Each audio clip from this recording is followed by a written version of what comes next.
வாசிப்போமாக. இடைவிடாமல் ஜெபம் பண்ணுங்கள், எல்லாவற்றிலேயும் ஸ்தோத்திரம் செய்யுங்கள். அப்படி செய்வதே கிறிஸ்து இயேசுவுக்குள் உங்களை குறித்து தேவனுடைய சித்தமாய் இருக்கிறது. ஆவியை அவிழ்த்து போடாதீர்கள். இந்த நாளிலே ஆவியான தாசியோடு உங்களுக்கு சொல்ல விரும்புகிற தேவனுடைய வார்த்தை வேண்டும். என்னவென்றால், பரிந்து பேசும் ஜெபம். இதைத்தான் நாம் கடந்த 2 வாரங்களாய் தியானித்தோம். போன வாரம் தியானிக்கல. இந்த வாரத்தில் தொடர்ச்சியாக நாம் ஆவியான தாசியோடு தியானிக்க போகிறோம். இன்டர்செசியர் பிரேயர், பரிந்து பேசும் ஜெபம் தெய்வ பிள்ளைகளாக நம்முடைய வாழ்க்கையில ரொம்ப முக்கியமானது. ஆண்டவர் நமக்கு சொல்கிற ஒரு ஆலோசனை என்ன? இடைவிடாமல் ஜெபம் பண்ணுங்கள். எப்படி ஜெபம் பண்ணணுமா? அப்படின்னா என்ன அர்த்தம்? இந்த கண்டினியூ பிரேயர், தொடர்ச்சியாக ஜெபம். ஏன் தேவன் நாம் ஜெபிக்க வேண்டும் என்று விரும்புகிறார்? ஜெபிக்கும் பொழுதுதான் தேவன் செயல்படுகிறார், தேவனுடைய ராஜ்யம் செயல்படுகிறது, தேவ தூதர்கள் செயல்படுகிறார்கள். நாம் ஜெபிக்காவிட்டால் பரலோகம் செயல்பட முடியாது. பரலோகம் செயல்பட வேண்டும் என்றால் சபையானது என்ன செய்ய வேண்டும்? ஜெபிக்க வேண்டியது ரொம்ப ரொம்ப அவசியம். நாம் பரிந்து பேசி ஜெபிக்கும் பொழுது கர்த்தருடைய ஆவியானவர் என்ன செய்கிறார்? கிரியை செய்கிறார். நாம் கொஞ்ச நேரத்துக்கு முன்னாடி பரிந்து பேசி ஜெபித்தோம். தேசத்திற்காக பரிந்து பேசி ஜெபித்தோம். ஜெபிக்கும் பொழுது தேவ பிரசன்னத்தை நம்மளால் என்ன செய்ய முடிந்தது? உணர முடிஞ்சா இல்லையா? அவருடைய ராஜ்யம் வர வேண்டும் என்று நாம் கருத்தாய் ஜெபித்தோம். அப்பொழுது தேவனுடைய ராஜ்யம் உண்மையாகவே இறங்கி வந்தது. என்னால் என்ன செய்ய முடிந்தது? உணர முடிந்தது. எத்தனை பேர் உணர்ந்தீங்க? அவருடைய ராஜ்யம் தானாக வராது. அவருடைய ராஜ்யம் வர வேண்டும் என்றால் பூலோகத்திலே ஒரு மனிதன் என்ன செய்ய வேண்டும்? பரிந்து பேசி ஜெபிக்க வேண்டும். ஆண்டவர் இந்த உலகத்தில் எதிர்பார்க்கிற ஒரு காரியம், விண்ணப்பம் பண்ணுகிறவனை கர்த்தர் எதிர்பார்க்கிறார். ஏசாயா 59ஆம் அதிகாரத்தில் சொல்லப்பட்டிருக்கிறது, விண்ணப்பம் பண்ணுகிறவன் இல்லை என்று கண்டு கர்த்தர் ஆச்சரியப்பட்டாராம். எதற்காக கர்த்தர் விண்ணப்பம் பண்ணுகிறவனை தேடுகிறார்? ஒன்றை மனதில் வைத்துக் கொள்ளுங்கள். பரலோகத்தில் எத்தனையோ தேவதூதர்கள் இருக்காங்க, பரிசுத்தவான்கள் இருக்கிறார்கள். அவர்கள் யாரும் தேவனிடத்தில் பரிந்து பேசி ஜெபிக்க முடியாது. இந்த பூலோகத்தில் இவ்வளவு அழிவுகள் நடந்து கொண்டிருக்கிறது. இதற்காக அவர்கள் பரிந்து பேசி என்ன செய்ய முடியாது? ஜெபிக்க அவங்களுடைய காலம் முடிந்து விட்டது. அவர்கள் இந்த பூமியில் இருக்க வரை தான் ஜெபிக்க முடியும். அதுபோல தேவ தூதர்கள் போய் நமக்காக பிதாவினிடத்தில் பேச முடியுமா? பேச முடியாது. சரிதானா? அப்ப யார் தான் பேச முடியும்? தேவ தூதர்கள் இந்த பூமியிலே கிரியை செய்ய வேண்டும் என்றால், தேவ ஆவியானவர் இந்த பூமியிலே கிரியை செய்ய வேண்டும் என்றால், அவர் சபையினுடைய ஜெபத்தை என்ன செய்கிறார்? எதிர்பார்க்கிறார். சபை ஒரு மனிதனுக்காக ஒரு மனிதன் பரிந்து பேச வேண்டும் என்று தேவன் எதிர்பார்க்கிறார். இயேசுவினிடத்தில் எல்லா வல்லமையும் இருக்கிறது. அவரால் கூடாத காரியம் ஒன்றுமில்லை. ஆனால் அவரிடத்திலிருந்து வல்லமை வெளிப்பட வேண்டும் என்றால் நீங்களும் நானும் என்ன செய்ய வேண்டும்? பரிந்து பேச வேண்டும். இந்த பூமியிலே தேவனுடைய சித்தம் தானாக நிறைவேறாது. தானாக என்ன செய்யாது? உங்களை குறித்து தேவனுக்கு ஒரு சித்தம் உண்டு. உங்கள் பிள்ளைகளை குறித்து தேவனுக்கு ஒரு சித்தம் உண்டு. உங்கள் எதிர்காலத்தை குறித்து தேவனுக்கு ஒரு சித்தம் உண்டு. இந்த உலகத்தில் படைக்கப்பட்ட ஒவ்வொரு மனிதனை குறித்து தேவனுக்கு சித்தம் உண்டு, தேவனுடைய நோக்கம் உண்டு, தேவனுடைய எதிர்பார்ப்பு உண்டு. இவைகள் தானாக நிறைவேறுவதில்லை. தேவன் உங்களுக்கு வாக்குத்தத்தம் கொடுத்திருக்கிறார். அந்த வாக்குத்தத்தம் தானாக நிறைவேறாது. நீங்களும் நானும் அந்த வார்த்தைக்காக வைத்துக் கொண்டு ஜெபித்தால் மட்டுமே அது நிறைவேறும். அல்லேலூயா. தேவனுடைய ராஜ்யம் ஒரு மனிதனுடைய உள்ளத்துல தானாக வந்து விடாது. எந்த ஒரு மனிதன் ஜெபிக்கிறானோ, ஜெபித்தால் மட்டும்தான் அந்த பூமியில தேவனுடைய சித்தத்தை நாம் என்ன செய்ய முடியும்? நிறைவேற்ற முடியும். ஜெபிக்காவிட்டால் தேவனுடைய சித்தத்தை நாம் என்ன செய்ய முடியாது? நிறைவேற்றவே முடியாது. அதனாலதான் இயேசு பரமண்டல ஜெபத்துல சொல்லி தரும் பொழுது, மத்திய எழுதின சுவிசேஷம் 6ஆம் அதிகாரம் 9ஆம் வசனத்துல சொல்லும் போது பாருங்க, பரமண்டலில் எங்கள் பிதாவே, உம்முடைய நாமம் பரிசுத்தப்படுவதாக, உம்முடைய ராஜ்யம் வருவதாக, உம்முடைய சித்தம் பரமண்டலத்தில் செயல்படுகிறது போல பூமியிலும் செய்யப்படுது. அப்ப நல்லா கவனிக்கணும். பிதாவின் சித்தம் செய்யப்பட்டால் அந்த இடம் எப்படி இருக்கும் தெரியுமா? ஆதி ஆகமத்துல நீங்க வாஸ்து பார்த்தீங்கன்னா முதல் 2 அதிகாரத்துல பிதாவின் சித்தம் செய்யப்பட்டது. என்ன யாருடைய சித்தம் செய்யப்பட்டது? பிதாவின் சித்தம் பரமண்டலத்தில் எப்படி செய்யப்பட்டதோ அதுபோல இந்த பூமியில தேவனுடைய சித்தம் செய்யப்பட்டது. பூமியில தேவ சித்தம் செய்யப்பட்ட பொழுது பூமியானது ஒழுங்கின்மையும் வெறுமையும் இருள் நிறைந்ததா காணப்பட்டது. ஆனால் அங்கே பிதாவின் சித்தம் செய்யப்பட்ட பொழுது அது ஒழுங்குள்ளதாக, வெளிச்சம் உள்ளதாக, இருள் நீங்கி ஆசீர்வாதம் உள்ள ஒரு தேசமாக இந்த பூமி மாறியது. அல்லேலூயா. பிதாவின் சித்தம் எந்த மனிதனுடைய வாழ்க்கையிலே, எந்த குடும்பத்திலே, எந்த சந்ததியிலே நிறைவேறுகிறதோ அந்த குடும்பத்துல ஒழுங்கின்மை மாறிவிடும். நிறைய வீடுகள்ல பாத்தீங்கன்னா நம்ம ஒழுங்கின்மை பார்க்கிறோம். நிறைய வீடுகளை பார்க்கிறோம், வெறுமை, ஒன்றுமில்லை தன்மை காணப்படுகிறது. நிறைய குடும்பங்கள் இருள் காணப்படுகிறது. இருள் என்றால் என்ன? பாவத்தில அடிமைப்பட்டு கிடப்பார்கள். எத்தனை பேர் குடிப்பழக்கத்தில் அடிமைப்பட்டு கிடக்கிறாங்க. எத்தனை குடும்பங்கள் இன்னைக்கு சீரழிந்து கொண்டிருக்கிறது. காரணம் என்ன? அந்த குடும்பங்களில் பிதாவின் சித்தம் என்ன செய்யவில்லை? நிறைவேறவில்லை. அப்ப யாருடைய சித்தம் நிறைவேறி கொண்டிருக்கிறது? சாத்தானுடைய சித்தம் நிறைவேறி கொண்டிருக்கிறது. இந்த உலகத்தில் ஆதாம் ஏவாள் பாவம் செய்தது நிமித்தமாக பாவ சுபாவமும் சாத்தானுடைய சித்தமும் இந்த பூமியில என்ன செய்து கொண்டிருக்கிறது? நிறைவேறி கொண்டிருக்கு. சுருக்கமா சொல்ல போனா 2 பேருடைய சித்தம் நிறைவேறுது என்று சொல்லலாம். ஒன்று சாத்தானுடைய சித்தம், இன்னொன்று மனிதனுடைய சித்தம். நீதிமொழிகள்ல சொல்லப்பட்டிருக்கிறது, மனிதனுக்கு செம்மையாய் தோன்றுகிற வழிகள் உண்டு. அந்த அதிகாரம் எத்தனை அதிகாரம் சொல்ல முடியுமா? மனிதனுக்கு செம்மையா தோன்றுகிற வழிகள் உண்டு. அதன் வழிகள் எப்படிப்பட்ட வழிகளா? மரண வழிகள். எப்படிப்பட்ட வழிகள்? இந்த உலகத்துல மனிதனுடைய சித்தம் நிறைவேறினாலும் அது சாபம், சாத்தானுடைய சித்தம் நிறைவேறினாலும் அது சாபம். 14:12 வாசிங்க பார்க்கலாம். நீதிமொழிகள் 14:12. மனிதனுக்கு செம்மையாய் தோன்றுகிற வழிகள் உண்டு, அதன் முடிவு எப்படிப்பட்டது? பொழுதுபோக்கு கலாச்சாரங்கள் நிறைய கொண்டு வர்றான், ஊரை சுத்துறது எல்லாத்தையும் கொண்டு வர்றான். ஆனா அதனுடைய முடிவை நீங்க கவனிச்சு பாருங்களேன். அதுல நடிக்கிறாங்கல்ல, ரொம்ப பேர் புற்று புகழ் பெற்று வழங்குறாங்கல்ல. தேவயானி அப்படின்னு சொல்லி நீங்க ஒரு நடிகை குறித்து கேள்விப்பட்டிருப்பீங்க. யாரு? தேவயானி அப்படின்னு. தேவயானி அப்படிங்கிற மாதிரி இருக்குது, சரிதானே? அந்த சகோதரிட்ட போய் என்னுடைய ஃப்ரெண்டு ஒருத்தர் பாத்தீங்கன்னா பாஸ்டர், அவர் போய் பேசியிருக்காங்க சென்னையில. பாத்தீங்கன்னா அந்த சகோதரி அந்த நேரம் பேர் புகழ் பெற்று வழங்கினவங்க. நீங்க இப்படி படம்லாம் நடிக்கிறீங்க, இவ்வளவு பேரெல்லாம் புகழலாம் வாங்கலைங்க, உங்க வாழ்க்கையில சமாதானம் இருக்காங்க. அந்த சகோதரி சொல்லியிருக்கு, வெளியே தான் நாங்க பார்க்க சந்தோஷமா இருக்கிறது போல என்ன செய்யறோம், இருக்கிறோம், என் உள்ள முழுதும் வெறுமை நிரம்பி இருக்கிறது என்று சொன்னார்கள். யோசித்து பாருங்களேன். இந்த உலகத்துல நீங்க நிறைய பேர் நீங்க போய் பாருங்களேன், பெரிய பெரிய ஜாப்பிங் மால் எல்லாம் நிறைய இருக்குது. வெளியே பாத்தீங்க அப்படின்னா அப்படியே ஹீரோயினி மாதிரி தான் அப்படியே பாத்தீங்கன்னா டிப் டாப்பா இருக்கிறான். ஆனா அங்க நான் போய் பார்த்தேன், கோவைம்புத்தூர்ல பாத்தீங்கன்னா பெரிய ஷாப்பிங் மால் இருக்குது. அங்க நீங்க போனீங்கன்னா எல்லாரும் எப்படி இருப்பான் அப்படின்னா அப்படியே ஹீரோ மாதிரி சிரிச்ச முகத்தோடு வரவேற்பான். நம்மளை பார்த்தாதான் இப்படி இருக்கும்.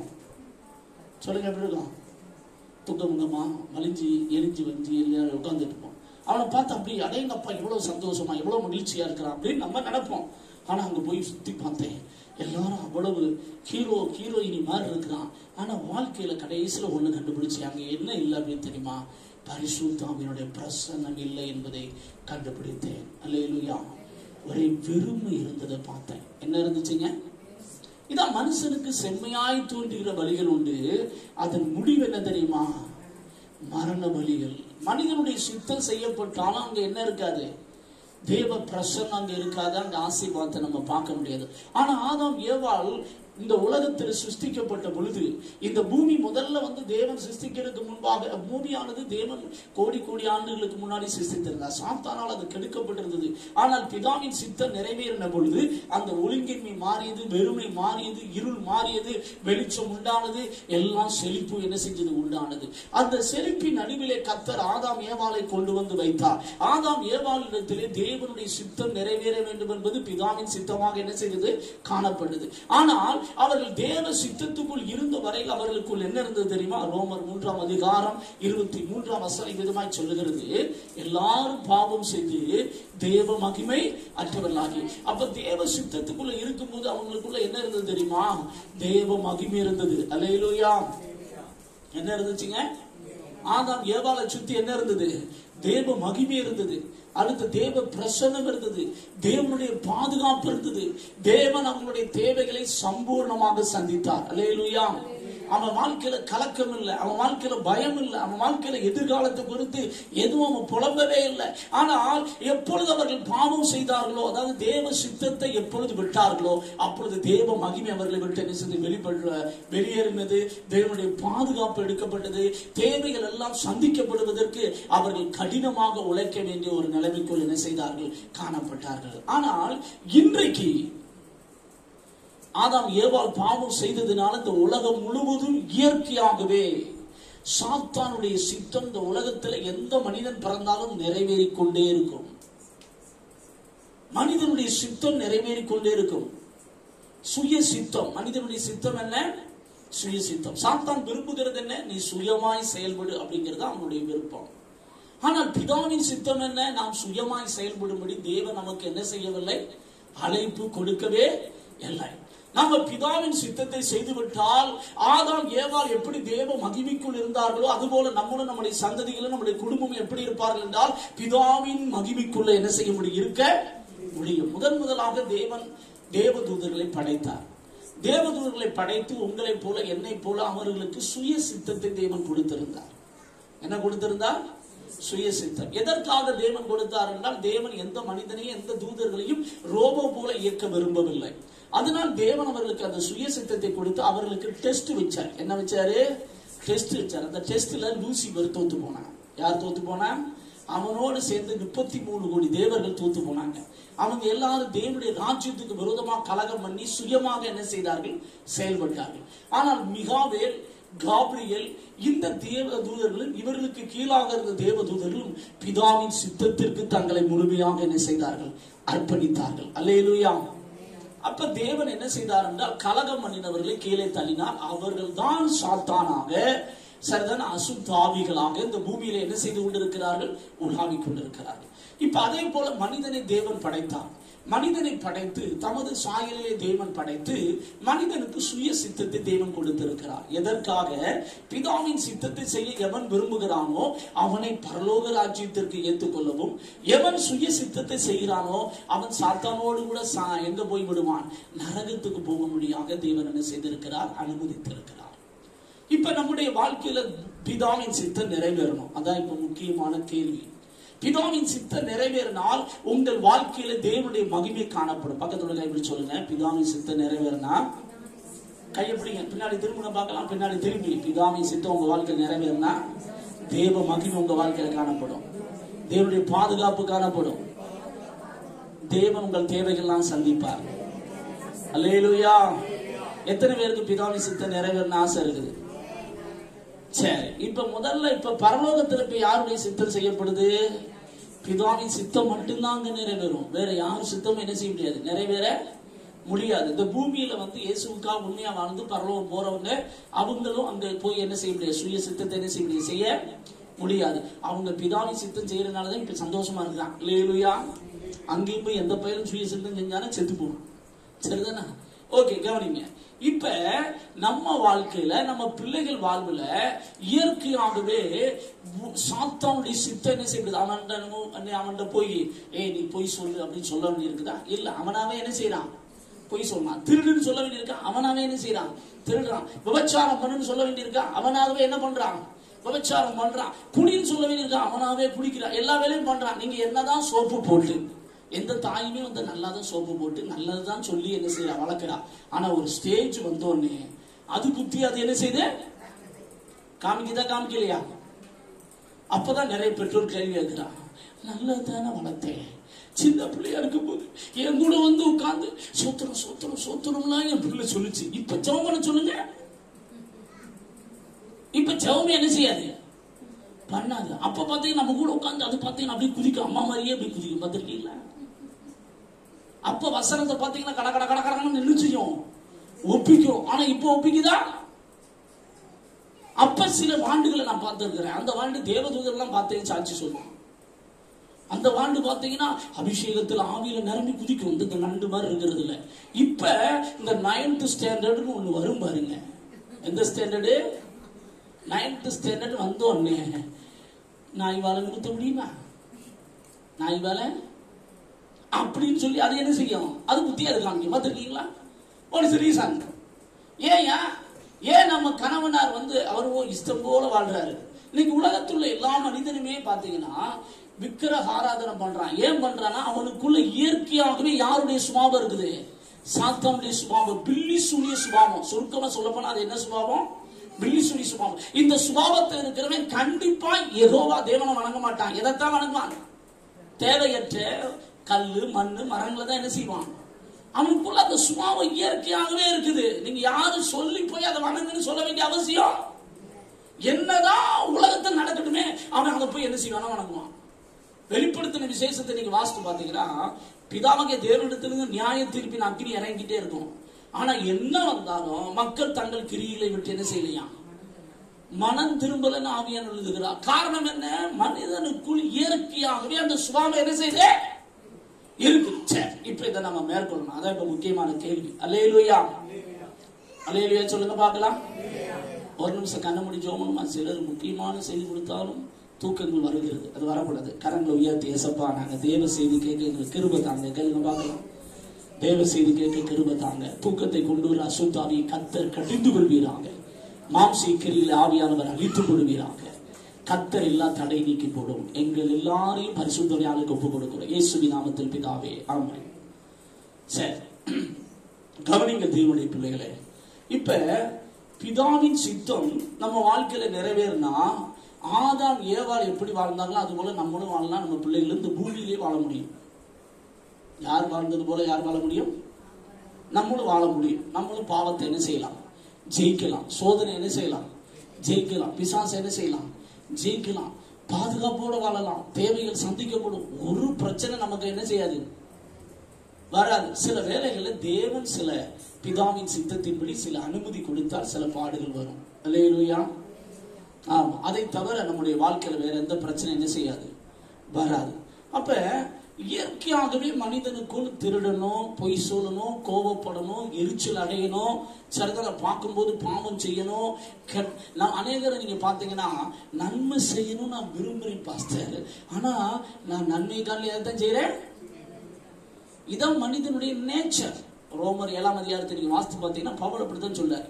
நன்மை செய்ய வேண்டும் என்று நான் விரும்புகிறேன், ஆனா நன்மை செய்வதோ என்னிடத்தில் இல்லை. நான் எதைத்தான் செய்யறேன்? நான் நன்மை கண்ணில் எதை அதிகமா செய்யறேன்? தீமையை தான் செய்யறேன். இதாய மனுஷனுடைய சுபாவம். உங்களுடைய சுபாவம் அதுதான். ஆனா இது மாறணும். அதான் இப்ப நமக்கு முக்கியமான கேள்வி. எப்ப மாறும்? அதான் இப்ப நமக்கு முக்கியமான கேள்வி. சரிதானே? நீங்க என்னதான் பிள்ளையை சோப்பு போட்டு குளிப்பாட்டி என்னதான் நல்லதை போதித்தாலும் அது அந்தந்த ஸ்டேஜில் அதது புத்தி என்ன செய்து விடும்? சொல்லுங்க, கரெக்டா காமிச்சிடும். சரிதானே? நீங்க என்ன சோப்பு போட்டாலும் அது வெளுத்துரும். சரிதானே? அப்ப நான் என்ன செய்யணும் பாஸ்டர்? அந்த சுபாவம் மாறணும். என்ன மாறணும்? சுபாவம் மாறணும். அப்ப எப்ப மாறும்? அதான் இப்ப நமக்கு முக்கியமான கேள்வி. இந்த ஆதாம் ஏவாள் பாவம் செஞ்சதுனால சாத்தானுடைய டார்க்னஸ் வந்து விட்டது. இப்ப இது மாற வேண்டும் என்றால் நீங்களும் நானும் ஜெபிக்க வேண்டும். அல்லேலூயா. இப்ப இந்த வல்லமை, எந்த வல்லமை? சாத்தானுடைய வல்லமை. ஆதாம் ஏவாள் பாவம் செஞ்சதுனால வரக்கூடிய எதிர்மறையான சுபாவம், இது ரெண்டையும் அழிப்பதற்கு ஒரு பவர் தேவை. இந்த ரெண்டையும் அழிப்பதற்கு என்ன தேவை? ஒரு பவர். அந்த பவர் யாருக்கிட்ட இருக்கு தெரியுமா? பரிசுத்த ஆவியானவர்கிட்ட இருக்குது. அல்லேலூயா. யாருக்கிட்ட இருக்கு சொல்லுங்க பார்க்கலாம். பக்கத்துல சொல்லுங்க, உங்களுக்குள்ள இருக்கிற தீய பண்புகளை அழிக்கிறதுக்கு பரிசுத்த ஆவியானவருடைய பவர் இருக்கு. உங்க பிள்ளைகளுக்குள்ள இருக்கிற தீய சுபாவத்தை அழிப்பதற்கு பரிசுத்த ஆவியானவருடைய பவர் இருக்குது. அல்லேலூயா. யாருக்கிட்ட பவர் இருக்குது? நீங்க நினைக்கலாம், என் கணவனாரா பாஸ்டர் படு மோசமான ஆளு பாஸ்டர், அவர் திருந்துறதுக்கு வாய்ப்பே. ஐயா, எந்த சுபாவமா இருக்கலாம், என் ஆவியானவருடைய வல்லமைக்கு முன்பாக ஒரு சுபாவமும் ஜெயிக்க முடியாது. பரிசுத்த ஆவியானவரே எல்லாவற்றையும் ஜெயிப்பார். இயேசுவின் வல்லமைக்கு முன்பாக எந்த வல்லமை நிற்க முடியாது. அல்லேலூயா. எவ்வளவு காடான மனிதனா இருக்கலாம், ஒரு மேட்டர் அல்ல. அல்லேலூயா. பலத்தினாலும் அல்ல, பராக்கிரமத்தினாலும் அல்ல, என்னுடைய ஆவியினாலே ஆகும் என்று செயலில் கர்த்தர் சொல்கிறார். என்ன சுபாவத்தோடு எவனும் இருக்கலாம், பிரச்சனை இல்லை. எந்த பிசாசா இருக்கலாம், ஒரு பிரச்சனை இல்லை. அதுல ஆவியானுடைய வல்லமை வெளிப்படணும். அதுக்கு ஒரே வழி என்ன தெரியுமா? ஜெபம். அல்லேலூயா. பரலோகத்தில் தேவ வல்லம் இருக்குது. அந்த வல்லம் இந்த பூமியில செயல்படணும். அதுக்கு தான் இயேசு ஜெபிக்க நமக்கு கற்றுக் கொடுத்தார். அவர் சொல்லும்போது சொன்னார், பரமண்டலுக்கு நீங்கள் பிதாவே, உம்முடைய நாமம் பரிசுத்தப்படுவதாக, உங்களுடைய ராஜ்யம் வருவதாக. அப்ப நீங்க சொல்லணும், ஏசப்பா உங்க ராஜ்யம். ராஜ்யம்னா என்ன? ஆளுகை. ராஜ்யம் என்றால் என்னதுங்க? சொல்லுங்க. ராஜ்யம்னா என்னது? ஆளுகை. இப்ப நம்ம தமிழ்நாட்டுல யாருடைய ராஜ்யம் இருக்குது? மு.க. ஸ்டாலின் ஐயாவுடைய ஆளுகை இருக்குதா இல்லையா? இருக்குது. இந்தியாவில் யார் இருக்கா? மோடி இருக்கிறார். இப்படி உலக நாடுகள் ஒவ்வொருத்தங்களும் இருக்கிறாங்க. சரிதானே? இவங்களுடைய பவர் ஒரு குறிப்பிட்ட எல்லைக்குரியது. ஆனால் ஆவியானுடைய பவர் இம்மையிலும் மறுமையிலும் ஆவியானுடைய பவர் இருக்குது. அல்லேலூயா. இந்த பவர் தான் இறுதியான பவர். அல்லேலூயா. இந்த பவருக்கு முன்னாடி எந்த பவர் என்ன செய்ய முடியாது, நிக்க முடியாது. ஆனா இந்த பவர் வெளிப்படணும்னா நீங்கள் நான் என்ன செய்யணும் அப்படின்னா, பரிந்து பேசி ஜெபித்தே ஆக வேண்டும். அல்லேலூயா. பரிந்து பேசி நீங்கள் ஜெபித்தால் தேவனுடைய பவர் கண்டிப்பாக வெளிப்படும். அல்லேலூயா. எவ்வளவு முரட்டாட்டமா இருக்கலாம், எவ்வளவு கொடுமையானவனா இருக்கலாம், நீ பரிந்து பேசி ஜெபம் பண்ணி பார், ஊக்கத்தோடு ஜெபம் பண்ணி பார். கர்த்தருடைய ஆவியானவருடைய வல்லமை என்ன செய்யணும்? அந்த மனிதனுடைய வாழ்க்கையில் செயல்படும், அந்த தேசத்தில் செயல்படும். கர்த்தருடைய ஆவியானவர் கிரியை செய்வார். அல்லேலூயா. ஆனா ஜெபிக்காம ஒரு அசைவு என்ன செய்யாது? சொல்லுங்க. ஜெபிக்காம என்ன செய்யாது? அசைவு வராது. எப்படி பாச ஜெபிக்கணும்? இன்னைக்கு நிறைய பேரை பார்த்துட்டேன். ஆண்டவருடைய கிருபையினால நிறைய பேர் பல ஆண்டுகளா சபைக்கு போறான், ஆனா ஜெபிக்க தெரியல. ஜெபம் பண்ண சொன்னா எப்படி ஜெபம் பண்றான்? ஜெபம் பண்ணுங்க அப்படின்னு சொன்ன பாயிண்ட் ஒண்ணு இருக்கும். நம்ம ஆட்கள் ஊரெல்லாம் ரவுண்டடிச்சு, உலகம் எல்லாம் ரவுண்டடிச்சு ஜெபம் பண்ணுவோம். பார்த்திருக்கீங்களா? எந்த காரியத்துக்கு எப்படி ஜெபிக்கணும் நிறைய பேர்களுக்கு தெரிவதில்லை. அதுவே ஒரு பிரச்சனை. எனக்கு ஆண்டவர் கற்றுக் கொடுத்தார், ஜெபிக்க நிறைய பேருக்கு நீ கற்றுக் கொடு அப்படின்னு சொல்லி. நம்ம பிரேயர்ல இது அதிகமா என்ன நடக்கும் அப்படின்னா, ஜெபிக்க கற்றுக் கொடுப்போம். அல்லேலூயா. நீங்க ஜெபிக்க கற்றுக்கொண்டு விட்டால் தேவனுடைய ராஜ்யம் வந்துவிடும். அல்லேலூயா. தேவனுடைய வல்லமை வெளிப்பட்டு விடும். அல்லேலூயா. நீங்க செய்ய வேண்டிய காரியம் என்ன? ஜெபிக்க வேண்டும். எப்படியா ஜெபிக்கணும்? இயேசு ஜெபிக்க சீசர்களுக்கு கற்றுக் கொடுத்தார். உம்முடைய ராஜ்யம் வருவதாக, உம்முடைய சித்தம் பரமண்டலத்தில் செய்யப்படுகிறது போல பூமியில என்ன செய்யப்படுவதாக செய்யப்படுது. அப்ப நீங்க சொல்லணும், ஏசப்பா தினமும் தேவ பிள்ளையை ஜெபம் பண்ணு. நீ எப்படி ஜெபிக்கணும் தெரியுமா? பிதாவின் சித்தம் நிறைவேற நீங்கள் ஜெபித்தால் மட்டுமே நிறைவேறும். மறந்துடாதீங்க. தேவ சித்தம் தானாக நிறைவேறாது. தேவனுடைய நோக்கம் தானாக உன் வாழ்க்கையில நிறைவேறாது. இன்னைக்கு நிறைய பேர் இந்த உலகத்துல பிறக்கிறான், ரட்சிக்கப்பட்டாலும் ஏதோ சபைக்கு போறோம், 10ஓட 1 11 வாழ்ந்து செத்து எங்க போறான்? ஒண்ணு ரட்சிக்கப்பட்டதுனால பரலோகம் போயிருவான். ஆனாலும் தேவனுடைய பரிபூர்ண சித்தம் அவர்கள் வாழ்வில் என்ன செய்வதில்லை? நிறைவேறுவதில்லை. பிதாவின் பரிபூர்ண சித்தம் நிறைவேற வேண்டும் என்றால் நீங்களும் நானும் கண்டிப்பாக ஒவ்வொரு நாளும் ஜெபிக்க வேண்டும். அல்லேலூயா. அப்ப எப்படி ஜெபிக்கணும் தெரிஞ்சுக்கோங்க. தினமும் ஏசப்பா எந்த ஒரு காரியமா இருந்தாலும் 3 காரியம் நீங்க செய்யணும். 1, நீங்கள் விரும்ப வேண்டும். எழுதிக்கோங்க முடிஞ்சவங்க. விரும்பணும். 2வது நீங்கள் அர்ப்பணிக்கணும். 3வது நீங்கள் ஜெபிக்கணும். அல்லேலூயா. நீ விரும்பாம இயேசு ஒரு காரியமோ உன் வாழ்க்கையிலும் செய்ய மாட்டார். நீ விரும்புகிற மனிதனுடைய வாழ்க்கையில கர்த்தர் செய்ய மாட்டார். ஆனா நீ விரும்புனா கர்த்தர் செய்வார். அல்லேலூயா. பக்கத்துல அப்படி சொல்லுங்க, நீ விரும்பினா கர்த்தர் செய்வார். சொல்லுங்க பார்க்கலாம். நீ விரும்பினா கர்த்தர் செய்வார். அதனாலதான் கர்த்தர் சொன்னார், நீ விரும்புகிற என் இடத்தில் என்ன செய்ய கேளு அப்படின்னாரு. எவ்வளவு ஒரு நல்ல தகப்பன். யோசித்து பாருங்களேன். நிறைய பேர் விரும்புறது இல்லை. அதனால அந்த கேஸ் கர்த்தர் என்ன செஞ்சாரு? தள்ளி விடுறத. முதல்ல நீங்க விரும்புங்க. என்ன செய்யுங்க? என்ன விரும்பணும் பாஸ்டர்? நான் ஜெபிக்கணும் முதல்ல விரும்பு. அல்லேலூயா. ஆமா, நிறைய பேருக்கு வீடு வாங்கணும், அது வாங்கணும், இது வாங்கணும் தான் நிறைய விருப்பம். ஆனா நம்ம முதல்ல என்ன விரும்பணும்? ஜெபிக்கணும் விரும்புங்க. 2வது தேவனுடைய கட்டளைகள் எல்லாவற்றுக்கும் கீழ்ப்படிய விரும்புங்கள். அல்லேலூயா. எதுக்கு கீழ்ப்படிய? ஆமா, கீழ்ப்படிஞ்சா தான் நமக்கு ஆசீர்வாதம். கீழ்ப்படியா நமக்கு ஒரு ஆசீர்வாதம் என்ன செய்யாது? வராது. அப்ப நான் விரும்பணும். 2வது என்ன செய்யணும்? அர்ப்பணிக்கணும். ஏசப்பாட சொல்லணும், ஏசப்பா நான் விரும்புறேன், உங்களுடைய கட்டளைகளுக்கு எல்லாம் கீழ்ப்படிய நான் என்ன செய்யறேன்? ஒரு நிமிஷம் ஜெபம். உங்களுக்கு ஏற்கனவே சொல்லி தந்த தேவ பிள்ளையே, நீ ஒவ்வொரு வினாடியும் ஒரு காரியத்தை பார்க்கும்போது ஒரு நிமிஷம் உன்னால என்ன செய்ய முடியும்? ஜெபிக்க முடியும். 1 மணி நேரம் ஜெபிக்கணும் கன்ஃபார்ம். அதுல எல்லா பேரும் என்ன சந்தேகம் இல்லை. ஆனா நீங்க ஒரு நிமிஷம் அப்படின்னு ஜெபம் பண்ணி பாத்தீங்கன்னா, இடைவிடாமல் ஜெபம் பண்ணுங்க அப்படிங்கிறதுக்கு என்ன அர்த்தம் தெரியுமா? அப்பப்பைக்கு பார்க்கிற காரியங்களுக்கு 1 நிமிஷம் ஜெபம் பண்ணணும். எப்படி ஜெபிக்கலாம்? இப்போ உக்ரைன் ரஷ்யாவுக்கிடையே சண்டை நடக்கிறது. இப்ப இதை கேள்விப்படுறோம், நியூஸ் பார்க்கிறோம். நியூஸ் பார்த்தோன்னே என்ன செய்யலாம்? ஏசப்பா இந்த உக்ரைன் நாட்டையும் ரஷ்யாவை உம்முடைய கரத்தில் நான் என்ன செய்கிறேன்? அர்ப்பணிக்கிறேன். நல்லா கவனிங்க. நீங்க அர்ப்பணித்து ஜெபிக்கணும். எந்த ஒரு காரியமா இருந்தாலும் உடனே இயேசுடைய கரத்துல ஒப்பு கொடுக்கணும். அல்லேலூயா. யார் கரத்துல ஒப்பு கொடுக்கணும் சொல்லுங்க? நீ ஒப்பு கொடுக்கறதுக்கு அவ்வளவு பவர் இருக்கு தெரியுமா உங்களுக்கு? நம்ம ஜெபத்தெல்லாம் இயேசு கேட்கிறாரியா? யார் ஜெபத்தை கேட்கிறாரு? எவ்வளவு ஒரு நல்ல ஆண்டவர், யோசித்து பாருங்களேன். ஒரு நிமிஷம் அப்படியே உட்கார்ந்த இடத்துல, ஏசப்பா இந்த ரஷ்யாவை உக்ரைன் உங்களுடைய கரத்தில் ஒப்பு கொடுக்கிறேன், இந்த தேசத்தின் மேல் கிருபையா இருங்கப்பா, தேசத்துல யுத்தங்களை ஓய பண்ணுங்க, அதுக்காக உமக்கு சோத்திரம் சோத்திரம் சோத்திரம் சொல்லி பாருங்களேன். கர்த்தர் அந்த ஜெபத்தை கேட்பார். அல்லேலூயா. இப்படி ஒரு நிமிஷம் நம்ம பாக்குற நேரம் ஜெபிக்கலாம். ரோட்ல போறியா, ஒருத்தர் குடிச்சு விழுந்து கிடக்காரானா நம்ம ஒண்ணும் பண்ண முடியாது. ஆனா நம்ம அவனுக்கா என்ன செய்ய முடியும்? பரிந்து பேசி ஜெபிக்க முடியும். ஆவியானவர் அர்த்தம் தேர்றாரு, திறப்பில் நிற்கவும் சுவரை அடைக்கவும் தக்கதா. எசேக்கியேல் 22ஆம் அதிகாரத்துல எத்தனை வசனம் பாருங்க பார்க்கலாம். நான் தேசத்தை அழிக்காதபடி திறப்பில் நிற்கவும் சுவரை அடைக்கவும் தக்கதாக ஒருவனை தேடினேன், ஒருவனையும் காணேன். எவ்வளவு துக்ககரமான காரியம். 22:30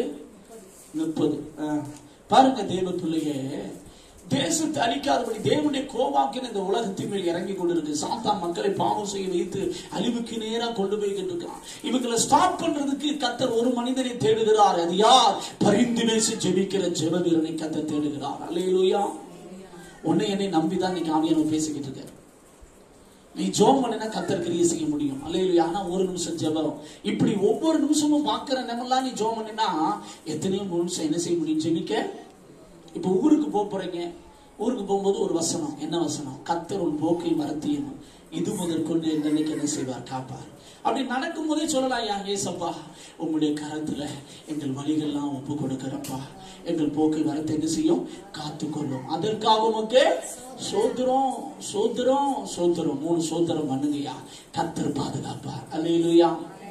உங்க பிள்ளை திருந்தாம இருக்குதா, உடனே ஏசப்பா என் பிள்ளை உங்களுடைய கரத்துல என்ன செய்யற? ஒப்பு கொடு. நீ ஒப்பு கொடுத்தாதான் ஏசு உன் பிள்ளைய பொறுப்பெடுப்பாரு. நீ ஒப்பு கொடுத்தா அவர் பொறுப்பெல்லாம் இருக்க மாட்டேன்.